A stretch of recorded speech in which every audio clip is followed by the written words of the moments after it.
Congratulations, you got yourself the new Samsung Galaxy Z Fold 8 or the Z Fold 8 Ultra, and you want to make it work a little bit better for you. So in today's video, I'm just going to show you a few quick tips that you can improve your user experience, and I will be using the Z Fold 8, the white one, as my demo device right here. So number one, you can actually force all of your apps to rotate sideways. So for a lot of apps like Facebook here, for example, when you press on it, it will automatically make it in portrait view. So you have to rotate the entire phone to look at the stuff.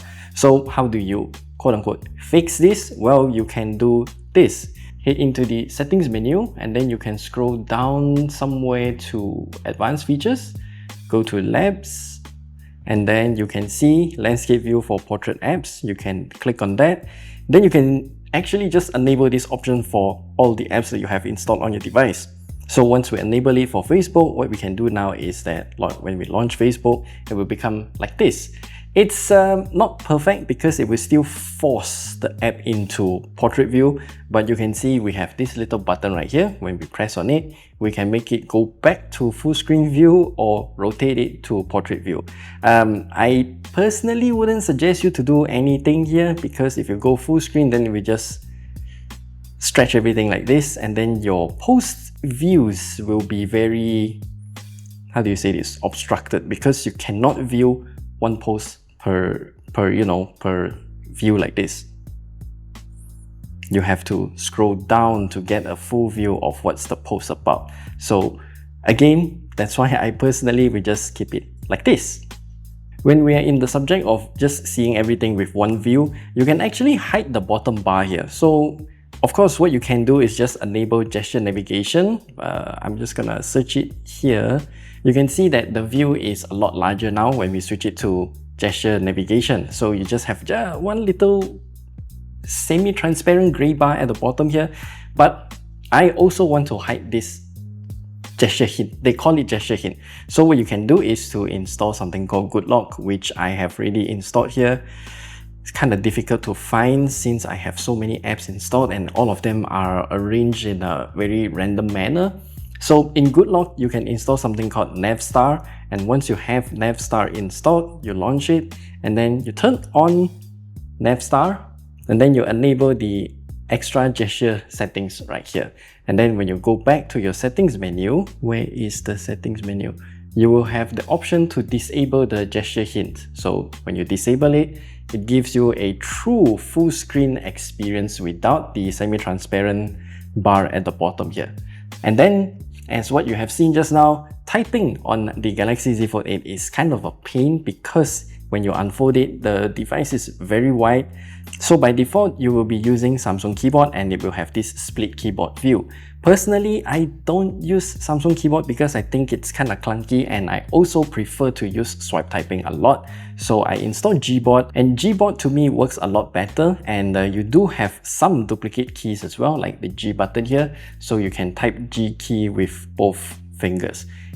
Kind of depends on how you want your split keyboard to be. Personally, I prefer Gboard, and the best of all is that for Gboard in particular, since I'm so familiar with it, you can make it to become floating keyboard, so you can still type it with one hand, either left or right side. And when you fold the device, it becomes like this. To me, it's still a bit too wide to be used one-handed, so I can make the keyboard bias to one side. So one-handed mode, then I can bias it to the left or right side. So that's actually how I personally would want to use it, because I can reach the P key a lot easier compared to when it was, maximized. Then the P key is a lot more difficult to press. Yeah. And one option that you can enable is go into settings menu, you go into display, scroll somewhere around here, and then you will have the option to continue apps on cover screen. So I turn it on to always right now. You can also turn it to swipe up to continue app.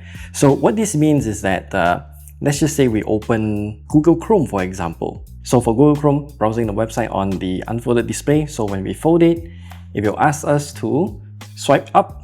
Once we swipe up, it will continue the app that we were in the unfolded display on the cover display. Does it make sense? It just practically continues what we are doing on the unfolded display on this cover display here. It's that simple. And one option that you can have is to personalize your home screens differently between the cover display and the unfolded display. By default, when you pinch in during the unfolded display, you will have this kind of arrangement. So this is technically page 1 and page 2 of the cover display's home screen, and you can disable the cover screen mirroring here. So if you turn it off, and then let's just say I'm gonna move the Facebook app somewhere above this now brief, and then when we close the display, you can see the layout is completely different because the Facebook app is still here. So you can pinch in and then turn it on to mirroring again, and then it will follow back what we had on the cover display. So again, this is in terms of how you want to personalize your display.